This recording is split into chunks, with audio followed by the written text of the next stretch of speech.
Welcome to Almost Here, Round the Corner Future Technology podcast with Richard Jacobs. Future technologies poised to transform our lives for better or worse are the focus of this podcast. Almost here means these technologies are now here and starting to be used, or just around the corner, from Bitcoin to artificial intelligence, 3D printing, blockchain, virtual reality, and more. Hello, this is Richard Jacobs with the Future Tech Podcast. My guest today is Ken Church. He's the CEO of a company called nScrypt. We're going to be talking about 3D bioprinting. And the website is the letter N, SCRYPT.com. Ken, how are you today? Very good, thanks. Yeah. So tell me about nScrypt. What's the premise of the company? So the thrust is to make something very complex much more simple than it is done right now. And with the advent of 3D printing, which, by the way, is not all that new, but is certainly matured and feels new because it is becoming more user-friendly, is becoming more to the point where it is a productive tool to use, and not just in something where you're making small gadgets, but true 3D parts can be made from that. General Electric is obviously one of those teams that have moved this thing to maturity, and because of that, it is picking up a lot of momentum. And so we are trying to do things, I guess, just a little bit differently. Instead of doing a single material, instead of even just doing structural materials, we do a couple of other things. One, we've added some electronics to that. So inside the 3D printing, you can do structural aspects and attributes, but you can also have electrical function. We call those printed circuit structures. And so the printed circuit structures is one contribution that we've been working on since the early 2000s. And in the original game, I guess, DARPA, they came in and started working with this. They funded this, and we coined that printed electronics. And of course, printed electronics has matured some, and that has been very exciting to see where it's going. But the marriage between printed electronics and 3D printing has become very interesting. And when that started moving in a good direction, I think the question that everybody has in their mind, is this going to be real, or is this going to be a gimmick?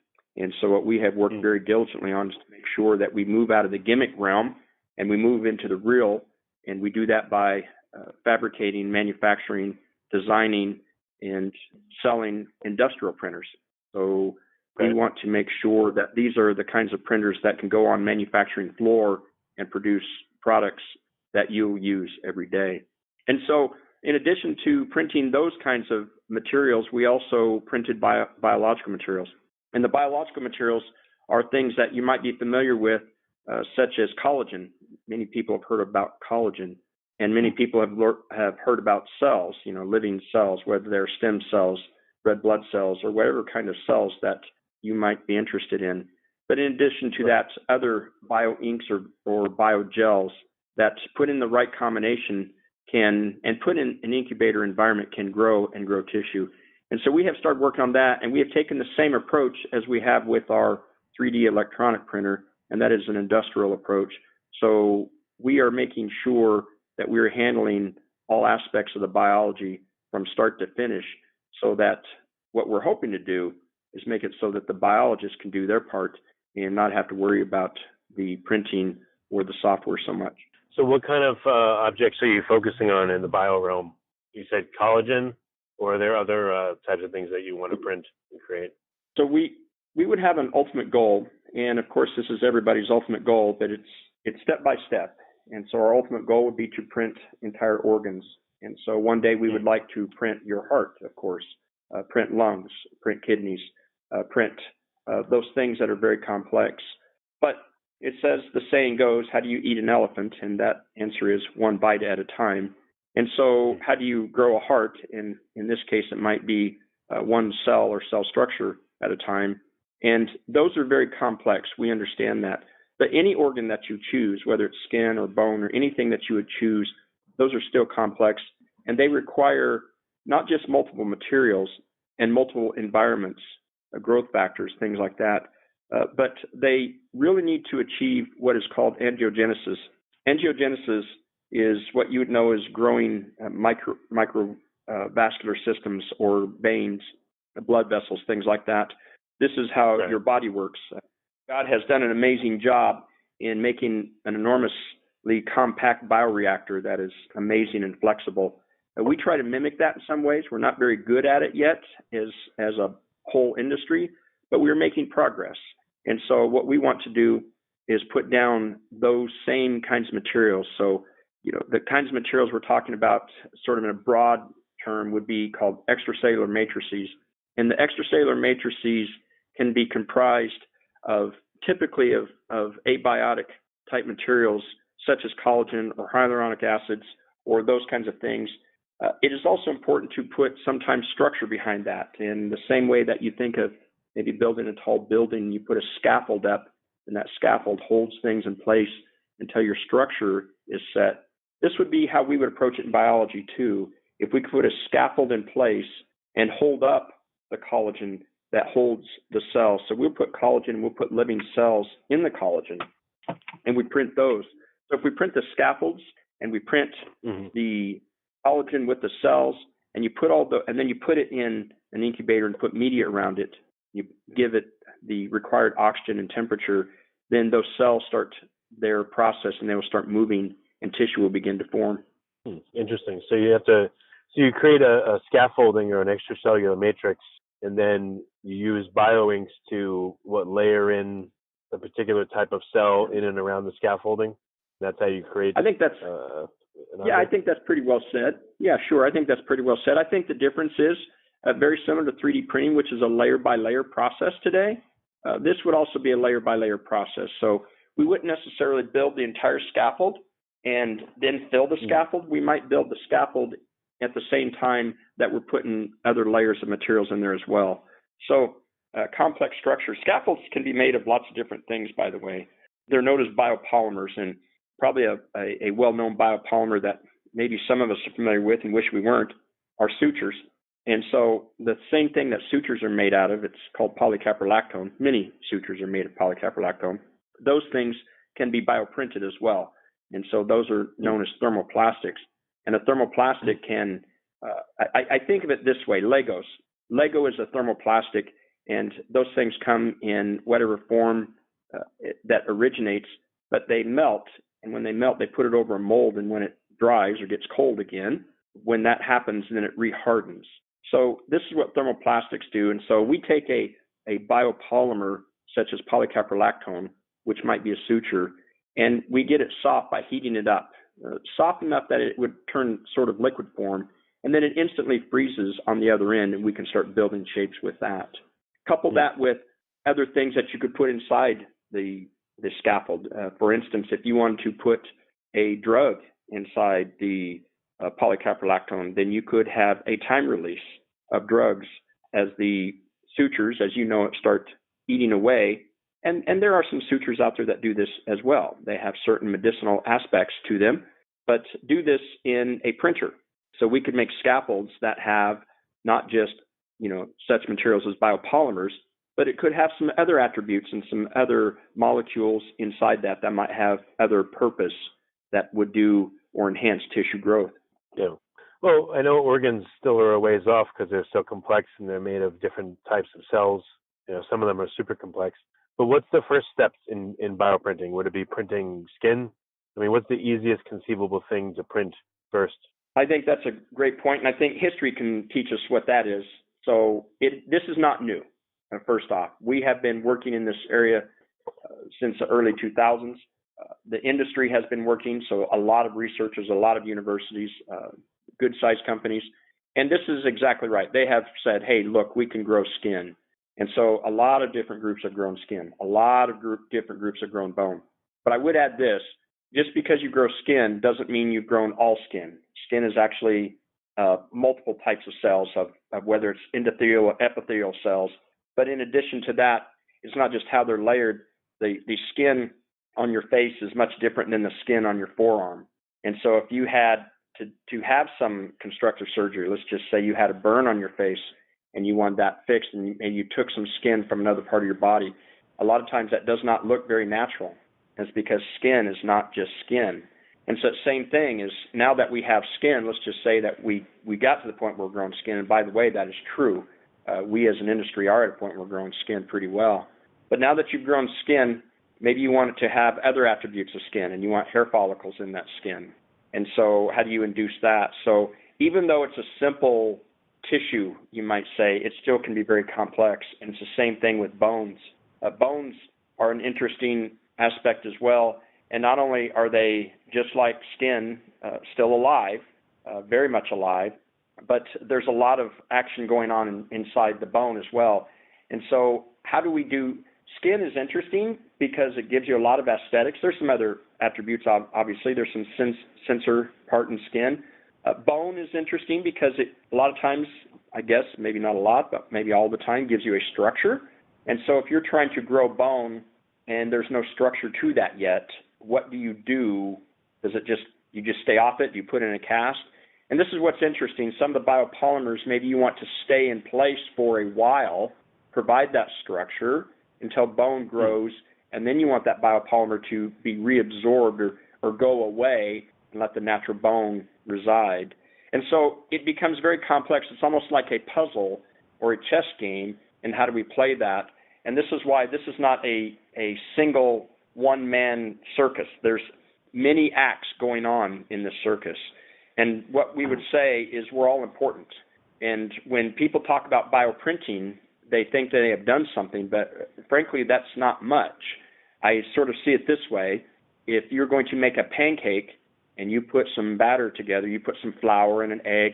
Frankly, I don't know how to make pancakes, but I assume there's flour and eggs and some water, maybe milk or whatever is inside there. And if you put that together and you mixed it up, and now you have pancake batter, the question is, did you make a pancake? Or does it become a pancake after you finish processing it? And so typically we call a pancake when it comes off the griddle. And so I sort of view bioprinting as the batter. Now that we put the batter down, then what? Well, it's not much until you finish the process. And so we need to close the loop, so to speak. It's not just about bioprinting, but it's also bioprocessing. And the bioprocessing that we know goes through what's called bioreactors and incubators. And again, God put the best incubator on the planet in existence, and what we try to do is mimic that, and that's with temperature. One of the things that we've noticed that we have to have, and one of the reasons we have blood that permeates throughout our body, it's a way to move oxygen. It's a way to move nutrients, waste out. And so these are one of the challenges that we're struggling with right now in tissue growth. We can grow and we can be successful, but when it gets too thick, so if I made my scaffold too thick and I'm putting oxygen near the surfaces, both sides, and I'm putting nutrients and growth factors in the surfaces, both sides, and so now all that is working well, then it grows on the surfaces and it dies in the middle. We have to have ways to feed the middle as well, and this is just what you're saying. This is why the heart is so complex. It is a very large, very thick, very tall structure that will die inside itself if we can't feed it.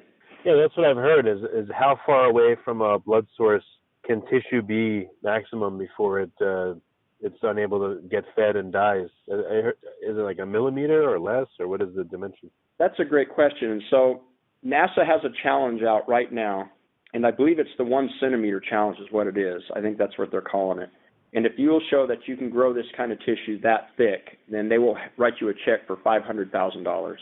Obviously, that is still out there, and so nobody's collected that. So we have a ways to go. There's been great progress in the community, but we still have a ways to go. And so when people are talking, I grew this organ, I grew that organ, we should be very careful. I think what they're really mean to say is I grew this organ graft, which can be very important. It's like a skin graft. If you need skin and somebody grew you some skin and they made a skin graft and that skin is now functional, that's a big step.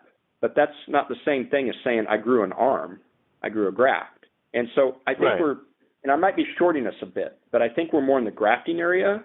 We are having certain functions come along than we are in the I grew an entire arm area.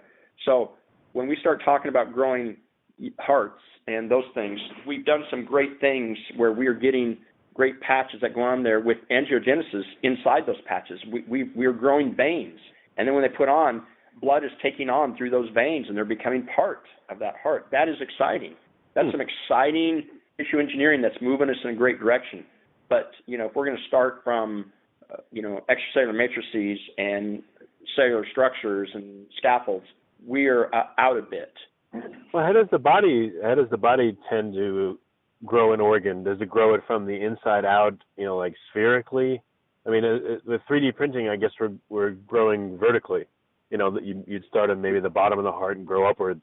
But what can we learn from how the body actually creates organs? Does it do it differently? I think that's actually a really great question, and I think the difference is when we're printing, we're not growing. That's number one. It's very important to understand that. We are printing, and so layer by layer printing. I think the question is, can you keep the cells alive long enough while you're printing? That's going to be important. And so the answer is yes, we can. Now that the cells can stay alive long enough while we're printing layer by layer, now let's start growing. And how do we grow? And just like anything, it requires nutrients, it requires media, it requires food, and then it requires oxygen. This is how our biological, the mammals work. This is how we work. We must have oxygen. And so as we're feeding that oxygen, how do we feed it and how do we permeate it? And so when you start looking inside your body and you look at the number of microvessels and you look at the number of veins and those inside there are so much that goes on inside there, and the proximity is there always. So we're not centimeters away from tissue in providing fresh blood to that. We permeate throughout the entire structure. So that's one thing we could learn, yes. The other thing I think that became sort of important too is, I learned this not that long ago, but your body produces 2 million cells a second. And so you're punching out a lot of cells all the time. And so, but it kind of makes sense if you think about it, because your body is comprised of trillions of cells, and you grow hair, you grow fingernails, skin, and you have dry skin that goes away. Where does that come from? Obviously, when you think about how large a cell is at 9 microns, that's a lot of cells that's coming off of you or growing or whatever you're doing with that. So it sort of makes sense. I think what's unique to us is we think that we grow up into an adult and that we always have the body, but the fact is we are constantly turning. And the older we get, that turning slows down. And so that's why when you get older, it takes longer to heal than it does for young people. That stuff is spun up in them. And so it would be really interesting, maybe how do we make sure that we have sort of young cells that like to generate quickly and from a healthy point of view. And so where are we getting the cells, I think is going to be very important. And so there are some cell sources that I think could be very important to us, actually from the placenta. There are a lot of sources right there, and the amount of cells that are fresh and available. And this is actually one of the things you can do if you go have a baby. They will actually offer to you, would you like to store some of the cells from the placenta and freeze those? Because that's obviously your kid. And so if your kid grew up and 20 years later said, my heart's bad, you can go back, take those cells, which have been frozen, and if you keep them froze, by the way, they will still age a bit, right? But if you freeze them and hard freeze, then they age very, very, very slowly. And now you've taken pretty young cells, you thaw those out, and now you can grow for your own kid their own whatever. And so let's just say we got to the point where we're growing a heart. And actually, my own personal story is this. My child was born with just one lung, and this is how I got into this industry. I said, I would like to grow her a lung, and it turns out it's too bad she wasn't missing part of her liver. Those almost grow themselves, and the lung is very hard. And so it wasn't available back then. And by the way, she is 25 years old and married and doing great, but she still has one lung. And so back then it was not offered to us to take cells from her placenta and store those. But if that was offered to me today, I wouldn't think twice about it. I would do that immediately. And if we got to the point where we could grow that lung, I could grow her own lung. And then what happens is the rejection. This is why kidney transplants are very scary. Your body rejects it. And so you go on where you're trying to suppress that system so that your body doesn't reject it. But if your body rejects a kidney, you get a second one maybe, but the chance you get a third kidney is not good. And so your body just moves in rejection mode. But if you can grow your own and you got a transplant, then you're going to remove that rejection. And so it becomes the whole process, and this is why I say close the loop. It's not just about printing. It's not just about bioreacting and growing.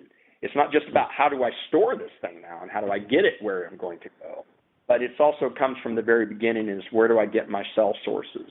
And so the whole process is going to be very interesting as we go. Bioprinting is one small part of a very big picture. And the other thing I'd say about bioprinting, whether we like it or not, it's going to become real and it's going to become relevant. And I'm going to take it one more step, if I could, not just about tissue and printing, tissue for organs, but what about drugs? Could I print drugs? And so we actually filed a patent on a 3D printing compounder. And so if you think about what chemical drugs are made of, there's just only so many fundamental elements out there. And so if you go look at the elemental chart, there's just only so many elements there. And when you start mixing some of these things together, and you go through a certain process, then you get a product. And then if that product goes through FDA, which is very expensive, and it actually survives clinical trials, then it goes out on the market and they start selling that for a very hefty price until their patent runs out, and then that's where you get generics. And so here's my question. If the drug is very, very expensive, and you happen to have a 3D printing compounder at home, and somehow or another you found the recipe online, are you not going to print the drug? I mean, yeah, you probably would, You're going to do what you need to do to survive, is the point. So it's going to really bring a lot of complex issues to the drug companies as well. But I would also say there's a new kind of drug that's coming out now, and it's a biological drug. And so the biologics are not just chemicals, but they actually have maybe a cellular base to it. And so there's a group that we're working with right now. It's a new startup, and they're taking from the pancreas, they're taking islets, and they're taking fat cells that have microvessels in the fat cells. They put it in a bioprinter, and they print these tiny little spheroids. And so now you have a biologic drug, these little spheroids. And they put these things, right now it's in animal studies in mice, but when they put it in the mice, if a mouse had a blood sugar level of 600, put it under the skin subcutaneously. So they're not opening the mouse up and putting it inside the liver or any place like that. They just put it right under the skin, and the blood sugar level then corrects itself, and it comes down to 120. This is going to be an enormous contribution, but it is a biologic drug. And so what does that mean is the question, and how do we handle that? And so these same bioprinters, again, are not going to just print drugs as you know them from chemical drugs, but we're also going to print biologic drugs as well. Then also moving into tissue, printing that. Whether we like it or not is the point. It is going to come of age. And when it does and it matures, it's going to make an impact. And now drug companies, doctors, hospitals, everybody's going to have to consider, how does this play into our medical system? So what's your path forward with your work with nScrypt? What are you working on now, and what are your particular challenges, and where are you headed with it? So I appreciate the question. We're headed to space, and so to space and beyond, I guess. We are scheduled to launch in February of 2019, and we are putting our bioprinter with our partners TechShot on the International Space Station. They're going up there with some very set experiments, and the very set experiments, so they're having certain bioinks that will go up there, but it has to be very automated. And so they don't want the PhD biologists trying to be up there and babysitting this. So the whole thing has to be very automated to the point where the astronaut, punches go. And then after it does whatever the printing, makes the batter, so to speak, then we've got to get it in the griddle, which is the bioreactor. So all of that will be on the International Space Station. And so we will have some experiments that go up there. We took our printer and we put it what they call the vomit comet or the parabolic flight. And so what that does is it starts making an S curve up and down and up and down. When it's coming down, you go into 0G, and you get about 25 seconds of zero gravity. And we printed up there, and we said, if we get a very viscous material that holds a structure, sometimes that can limit the cell mobility. But we can make 3D objects doing it. And so we made this collagen-type material. Actually, we used a pluronic material. We used a pluronic 127 with cells in it, and you made it more viscous. And we printed, it holds structure. But we said we want to reduce the viscosity, and when we reduce the viscosity, it makes a puddle. It won't hold. It just makes a puddle. And we said you were taking advantage You were taking advantage of the brief zero-G time, the 25 seconds, to try to quickly print the structure? We did. And so when we went to zero-G, we printed that structure, and it held as an object, a structure. It was beautiful. And then when it came out of zero-G, it makes a puddle. And so we need much longer than 25 seconds now, and that's why we're moving to the International Space Station. Gotcha. Very interesting.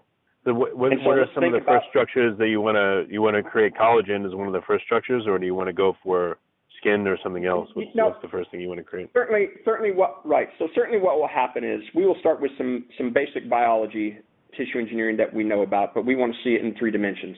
And so we will we should be careful with our terminology. We will print structures that you would do down here whether it's going to be print bone type materials or skin type materials, but print tissue type materials in a structure.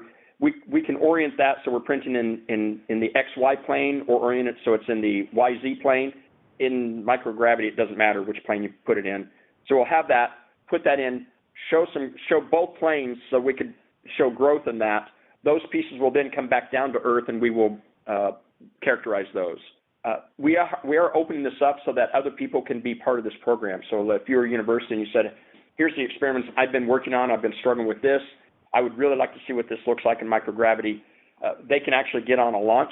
They can more than likely get some funding to do it. They can get on a launch. Materials go up there, all the protocols. Our partners at TechShot have a direct link to the space station from their company, and we can set up the experiment, and then they can run experiments as they would like to see them. So our first experiments will be some fundamental studies so we can get this thing going, moving in that right direction. But eventually, could there be a business model that if we're seeing that, if you think about what are the things that we learn from God's sort of way he does it, one, you're in fluid, you're in a lot of fluid. And as they grow, I wouldn't exactly call it zero-G, but you're sort of floating. And so as these babies start to grow, they're floating. And so is there an advantage in floating? And so we're going to see what happens up there as we're floating, and we put all this together and put that bioreactor that way in that floating.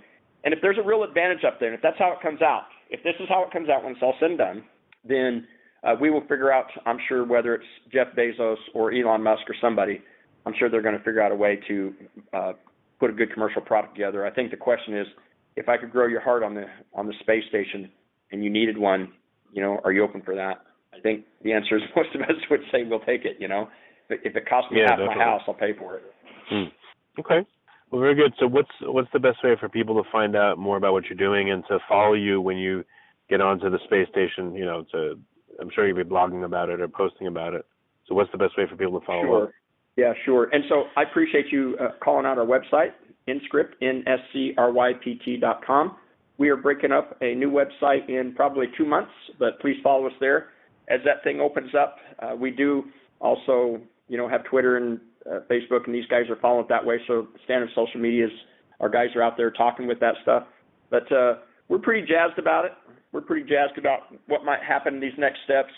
We are putting some partners together in different universities, putting our bioprinters in these places, not just across the U.S., but around the world as well, and trying to stay close to them, and we'll also tweet about what they're doing as well.